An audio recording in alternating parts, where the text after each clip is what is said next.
Uh, there. This is your sleepy Sensei Al Bob. Just woke up. I came back up the hill. Uh, and I'm. Uh,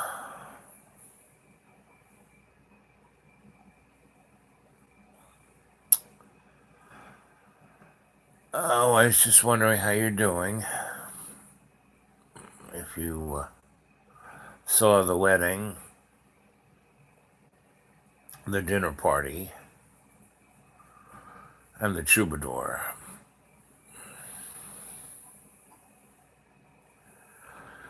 And those days, yesterday, Tuesday and Wednesday, were good days. Had a relevance of all our relations. Uh, yeah, hold on there a minute. Uh,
So, welcome aboard to Dreamy Dreamland with Sensei Al Bob. I am your griot, Sensei Al Bob.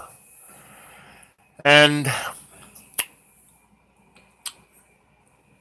I've been kind of watching this TV show from the 90s called Babylon 5. And it's quite interesting because everything we're going through now, they kind of showed on the TV, you know? There was this dark force, this shadow force that was playing everyone, dividing groups and having them go after each other. And there was a group on Earth called the Night Watch, which was more or less the Nazis. And the general public was too busy with their this and their that.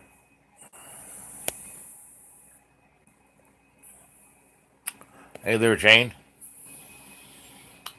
Jane, do you ever watch Babylon 5? You know, whenever you man, you know that they were on for like I think 6, 7 years, maybe I don't know, 15, 20 shows a year. So I got them all, and I've been watching them one show after another, after another, after another. I don't know what you call it, gorging, but it kind of lets you see.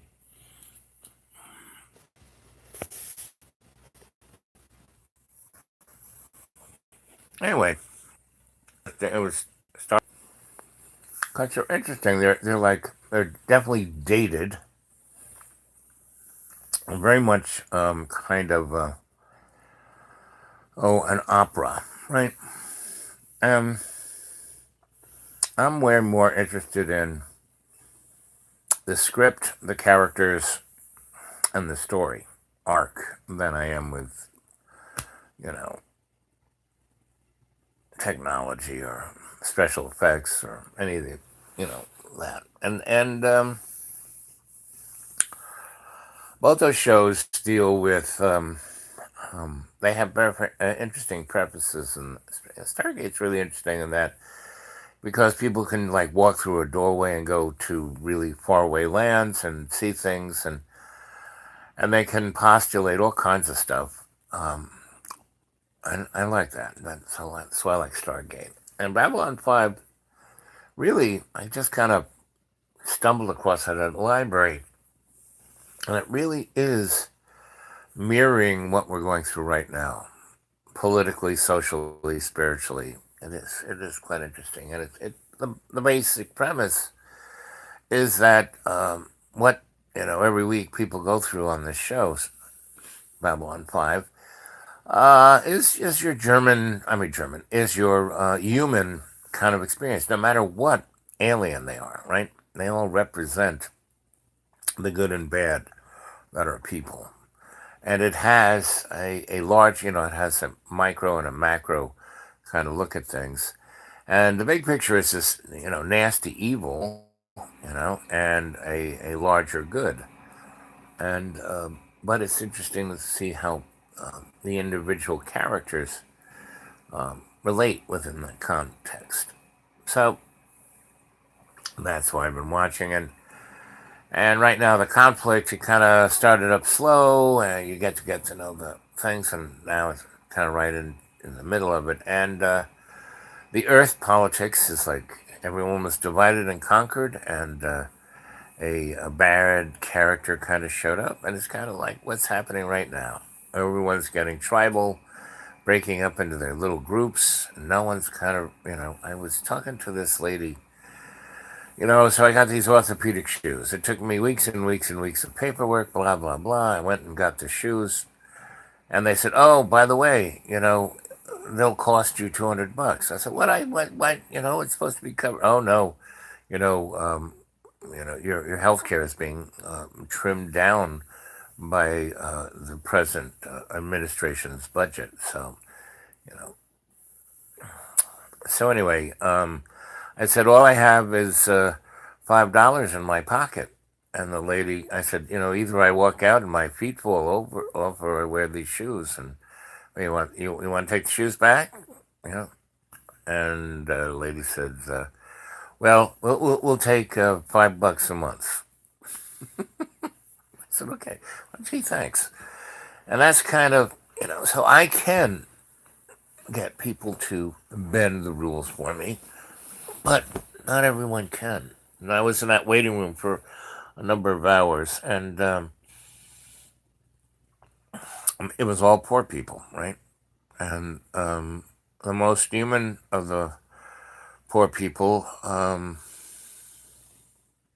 was interesting in that even though there were different racial groups, it didn't break down into that because everybody was poor. Anyway, so I was talking to this one lady about, and she had been a nurse her whole life. And not like an RN, but like a nurse's, but a nurse. She did nursey stuff, not just cleaning things.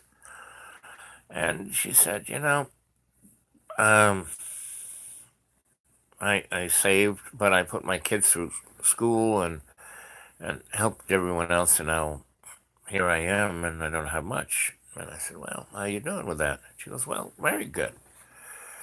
So I have the memories of everything I did and all the people I helped, and I have enough. I said, yeah, me too. So we talked about that.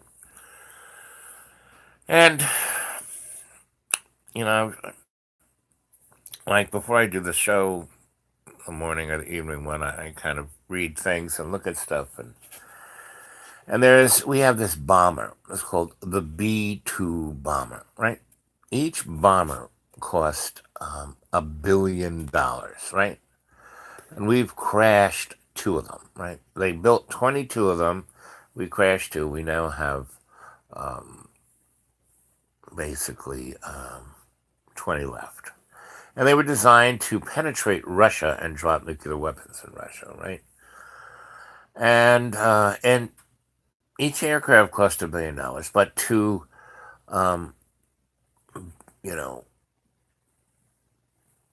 develop it, it cost almost $100 billion, right? So um, it's very interesting because they have put a line. There is no more National Endowment of the Arts. They cut that, right? Last year's budget of National Endowment of the Arts was cost 1/20th of one of those bombers, right? And the National Endowment of the Arts um, created 4 million jobs, meaning gallery owners,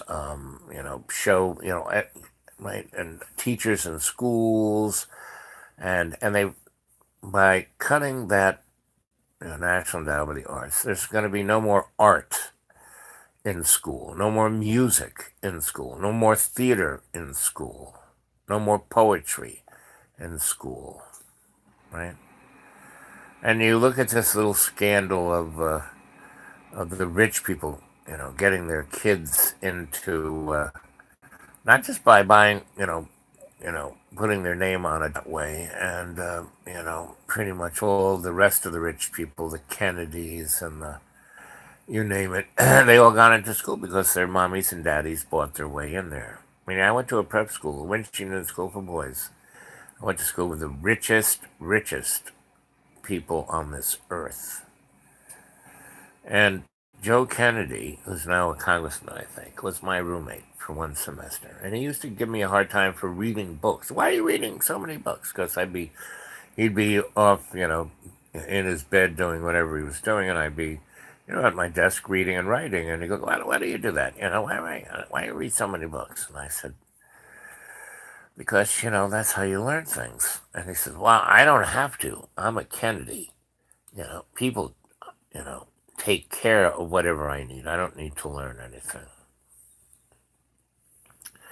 And that's why we have the government we have. That's why we've been at war for 20 years, and we've actually been continually since the Civil War. Civil War, Indian War, Spanish American War, World War One, and all the things we were in China, we were in Africa, we were, the bully boys of the English, and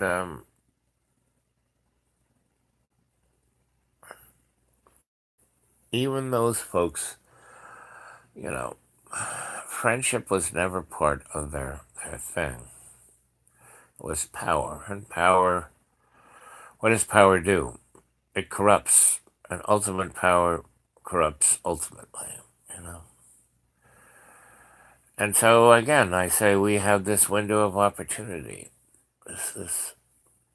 We can do something Homo sapien hasn't done ever, at least in the last 16,000 years.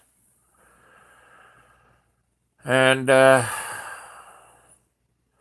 most important thing is art. That is the alternative aesthetic, Painting, sculpture, poetry, theater, photography, filmmaking. These are what are important, Being the griot, telling the story.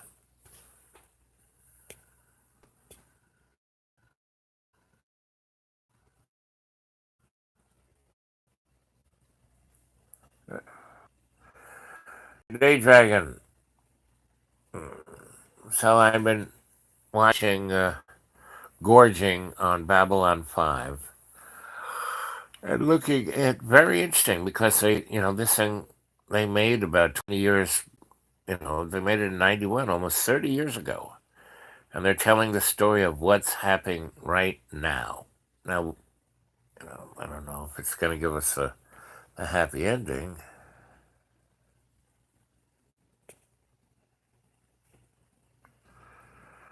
Hey there, Infinity. Fish. So I've been talking about, oh, how art reflects reality.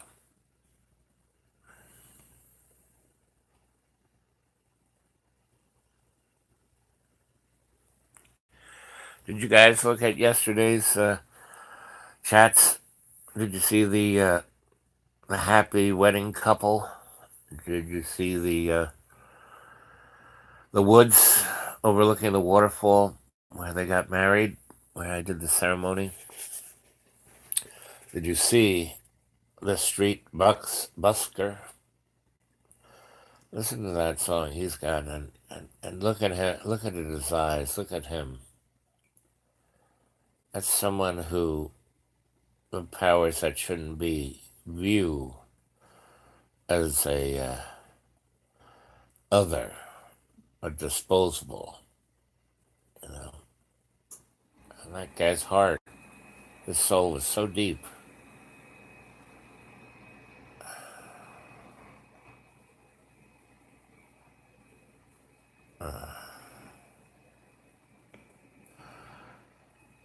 I think I'm going to, if we do a live chat tonight, it'll be into the hearts and souls of those who have no home, that are on the street.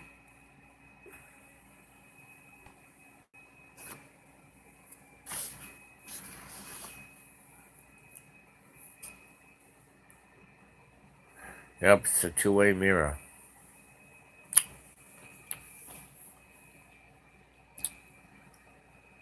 And right now on Mother Earth, the humans, Homo sapiens sapiens society,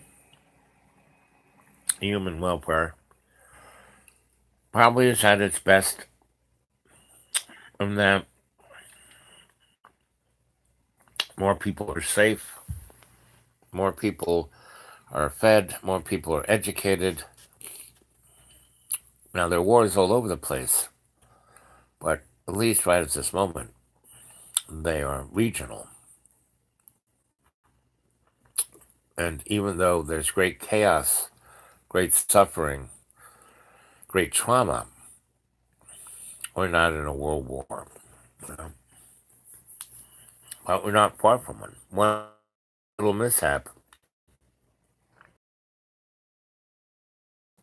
of humanity in less than an hour. And I keep seeing someone, that hidden hand, nicking away. And someone told me that Facebook and a number of other large platforms went offline. Um, Not so much in America, but across the world. Has anyone seen that?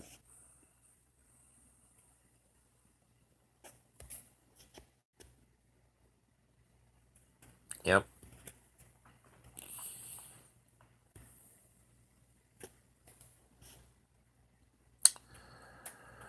Yes, that's, those things just don't go down. They go down for a reason, like, oops, no, not so much. That Boeing 737 that keeps crashing, you know, that just doesn't happen. Oops, no.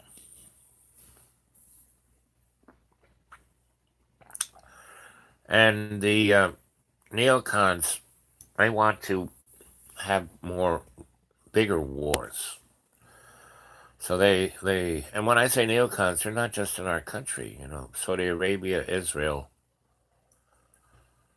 and other countries are part of this neocon modality of fascism. Right? And when you talk about Israel, you're not talking about the Jews, because they're not even the Jews. The Hebrew nation, that's really who I want.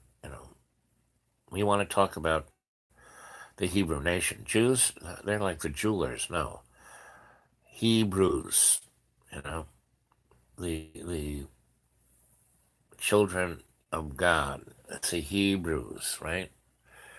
Because the other sects, the Anunnaki, the Kaharzian nation, mafia, Zionists, these guys aren't spiritually minded, you know. They're not even human minded. They're power minded, right? Same thing with the Saudi Arabia and EU, not EU, UAE, something like that. Anyway, anybody who's about power rather than people. Uh,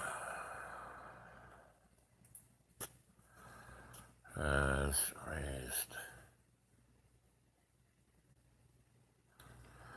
Yes, I remember I was doing this, teaching this intro class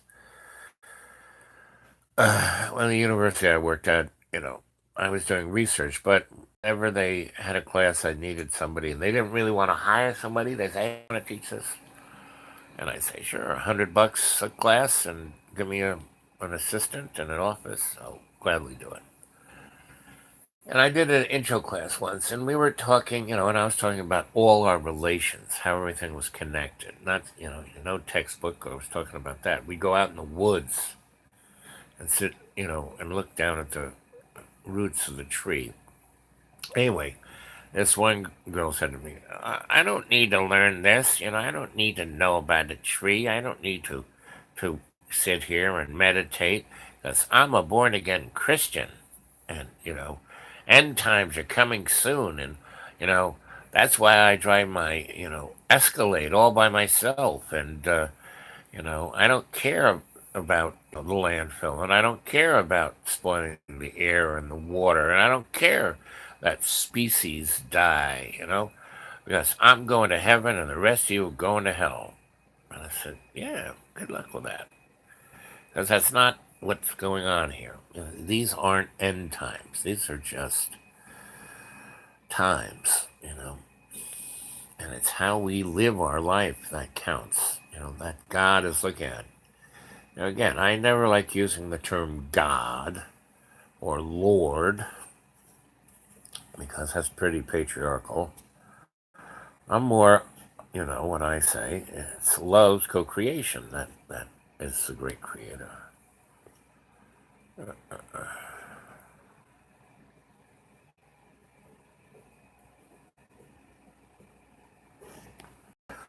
Yes, anything.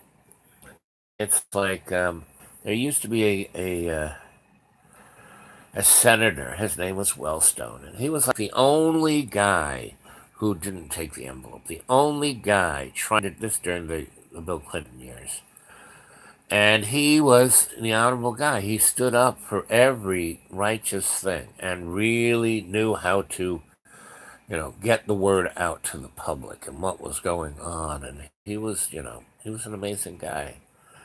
And he was flying, and he was wealthy. He came from a wealthy family. So he's flying back to his home on a private jet.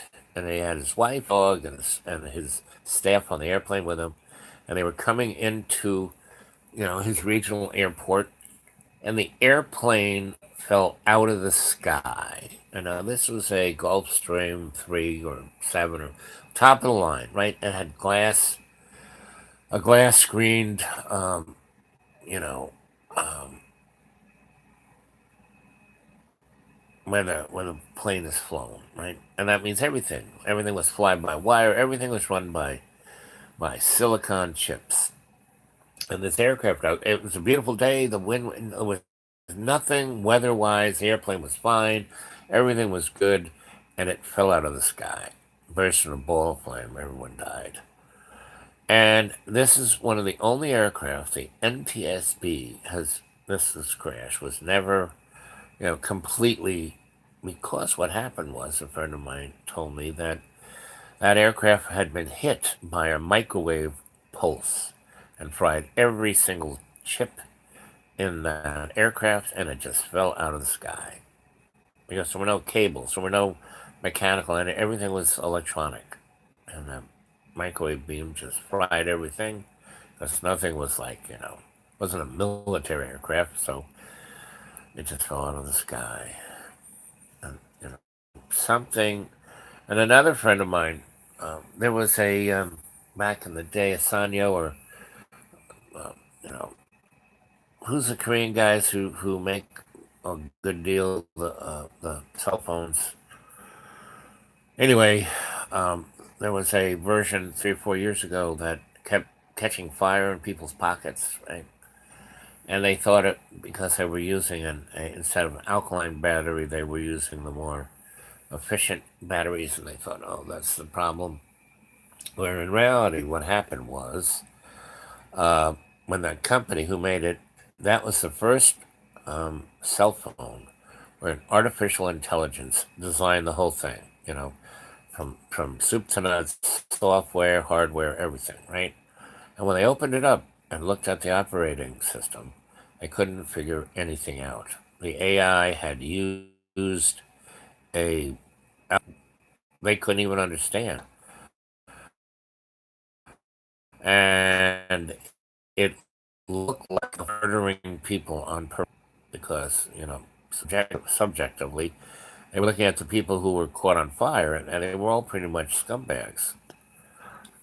So we're in a very weird time, right? And it's not going to turn out how people think it is, and nothing is as it seems to be.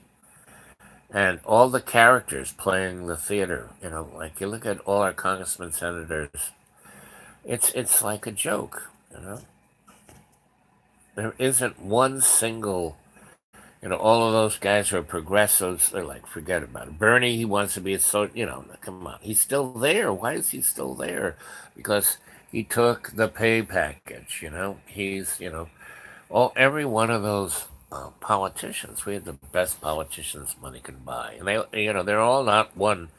Gary wrote a great book, None Dare Call It Conspiracy, and basically he says that we live in a fascist corporate state, and all our politics, left and right, is just two wings of the same corporate fascist bird. Samsung, yep, that was the one.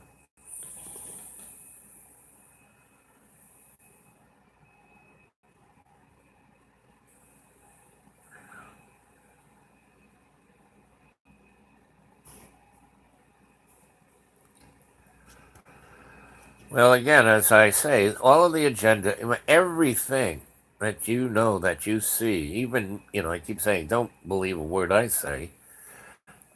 You have to, the litmus test of anything is your heart. If it feels right, in your heart, then you're on potentially the right path. Right. Hello, Sophia. Sweetie, here we are.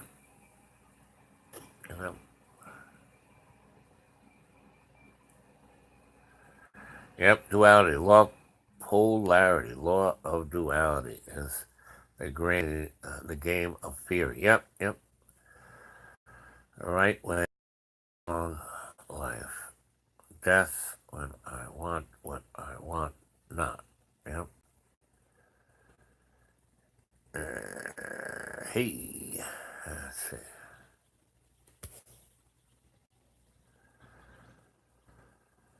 Okay, fish, drive safe, be good, and all I say is that everyone needs to have that spirit in their heart. Every time I hear us say, so say we all, my heart swells and flies. The only truth there is love's co creation.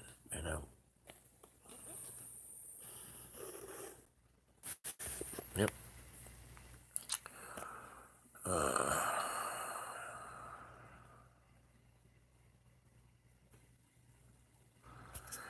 yep.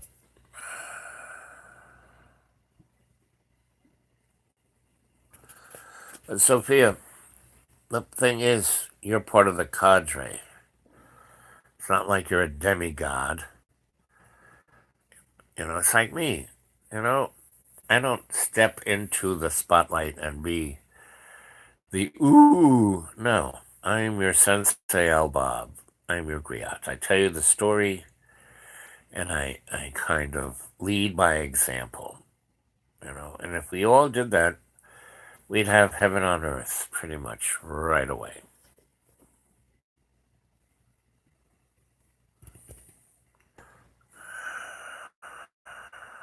Let's see what's first say here.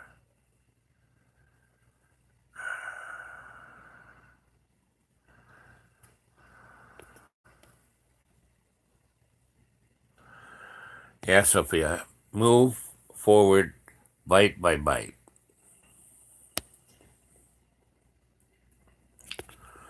Uh, uh.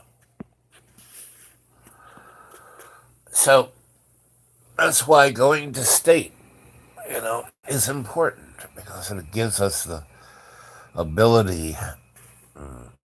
to connect with all our relations, right? To ascend to our conscious free will, to serve all our relations with love's co-creation.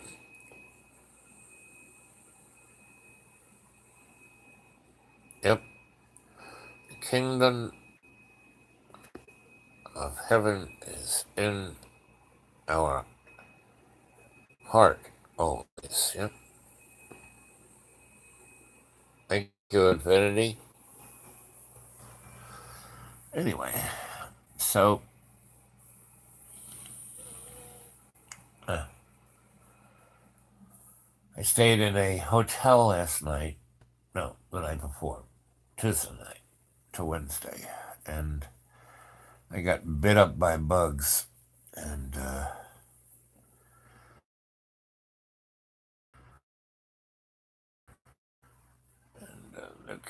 Benadryl is probably for that kind of scenario. And an hour ago, maybe 7:30, 8 o'clock, and watched a bit of that Babylon show. And so I'm going to basically say, let's have a little going into state, right? Uh, uh, maybe I'll turn it over. There you go.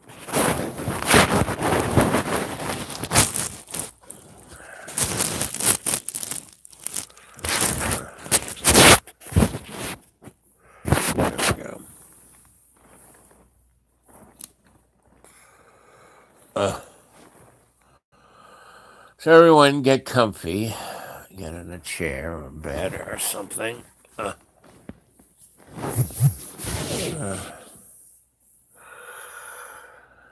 and start breathing nice and deep. Breathe in by that 20% and that out 30%. And by doing that, we focus our breath on our conscious mind on our breath, thus enabling us to quiet down the squirrel in the cage of our Rolodex in our mind. That's all our mind is a Rolodex. It's not where your soul is or who you are or your consciousness now. And they can kind of download that shit already, into a digital platform. That's what, your cell phones are doing to us all the time. But if you're conscious, it can't do that to you. Just like, my near death experience in a bowl of spaghetti 6 years ago was a environmental thing, you know. And through my changing my conscious thoughts, I lost 280 pounds, and kind of made it so my body could kind of work. So I could do this, right? Instead of working for the desperate lawyers. See that clearly. You can do whatever you want. You can make your life whatever you want. You just have to focus your conscious mind.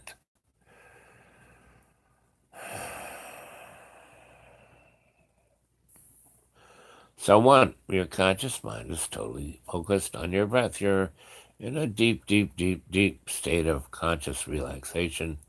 Your conscious mind is quiet.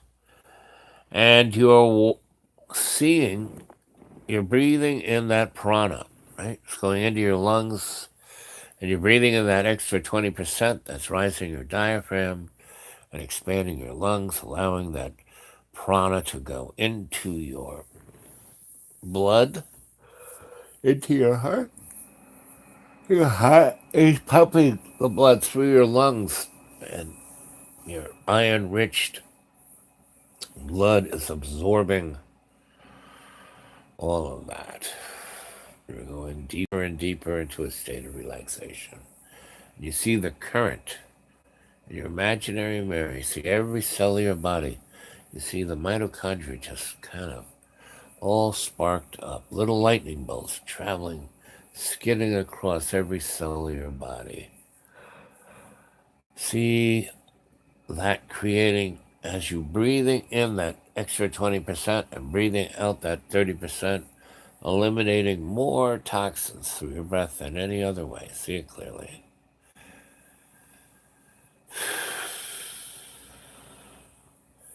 Your energized mitochondria is creating within the splitting cell, right between, as a cell kind of splits apart. You can see those little RNAs tugging, push me, pull you on that cell. And as it divides, it creates a mini Big Bang.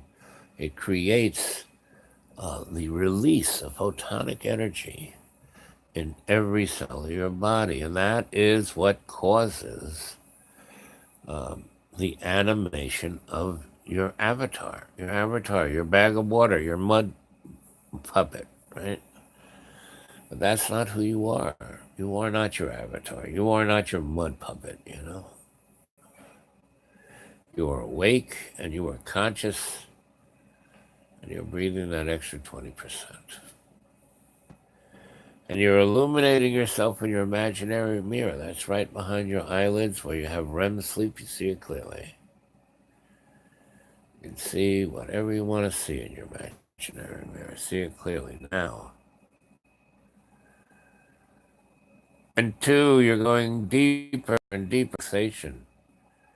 You're no longer in your avatar. Your body is breathing on its own. All your autonomic systems are on autopilot.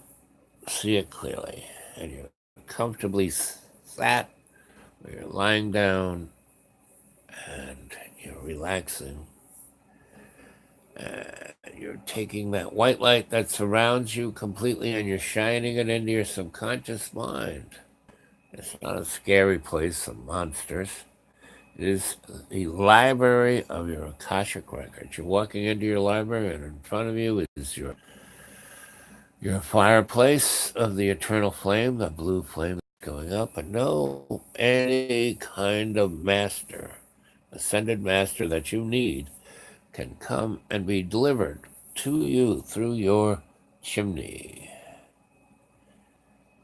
And who in front of your fireplace is this nice little gaggle of comfy chairs that guests can sit at. And then in front of that is your reading table, and it is illuminated by a source of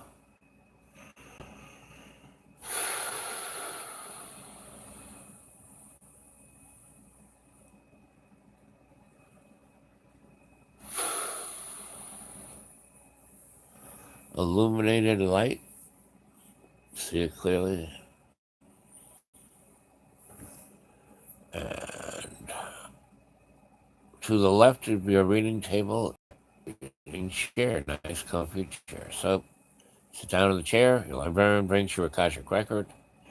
I want you to lean into your Akashic record. And I want you to eliminate whatever anxiety, fear, hatred, self loathing, pity, any of those kind of emotions, if you can eliminate them from your body into your Akashic record, and then go back and look at that at your own leisure, and you can see what you did right or wrong.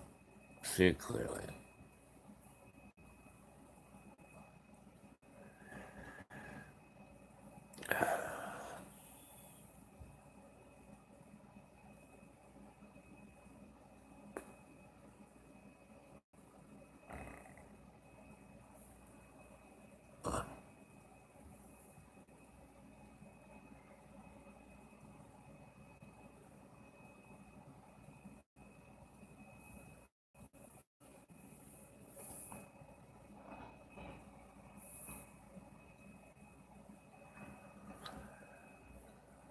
And two, you're in a deep, deep, deep state of relaxation. Your conscious mind is totally focused on your breath. And you've eliminated all your fear, anger, stupidity, self-loathing, avarice. And you've eliminated them from your body into your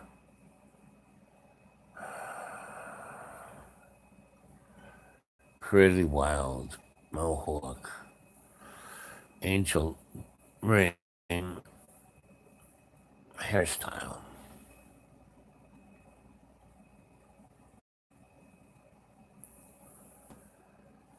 Feel the awareness of your book. See clearly. And in every day and every way, we will take the piece of the earth and make it stronger. I want you to go look into your Akashic record. And I want you to see, like a flow of a river, all the people you've ever seen in your life here, this life. Every homeless person, every street urchin, every poor person, every person that you would consider as the other. See it clearly. And whether you've listened to that homeless guy on my video on YouTube and listened to his song, whether you've heard that or you've heard another song, whatever it was, see it clearly.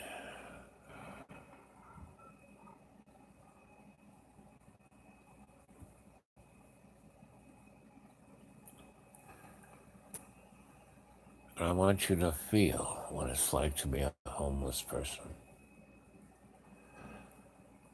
Feel like it is you have to go to, the mission to sleep, to get a meal.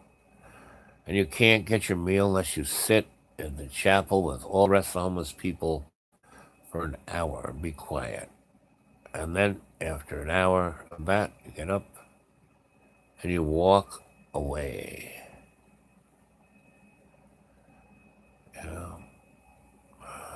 And you walk to the front of the mission, the parking lot where you can smoke a cigarette. And then you walk back into the community.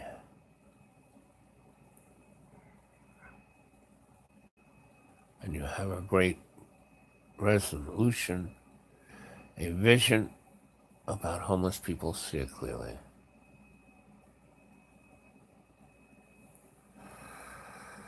And then every day and every way you take the piece of the earth and you make it stronger. Feel what it's like to be a homeless person. Call the police. I just called the police. You better get out of here.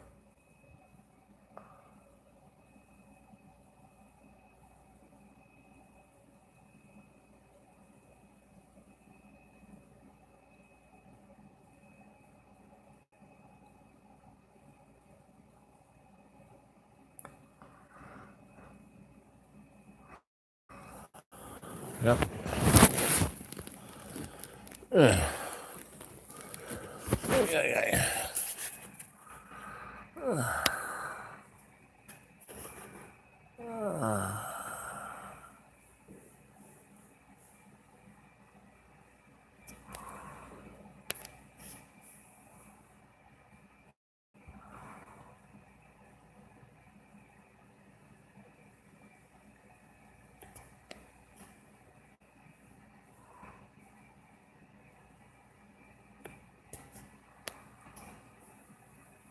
So, Dragon, what did you get from your going down the mission and talking to folk, and what did they get from you?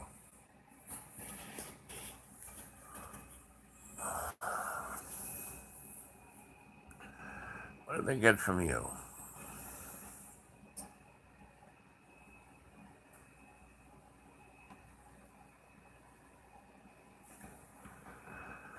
Well, my battery is low, so I'm gonna say goodnight.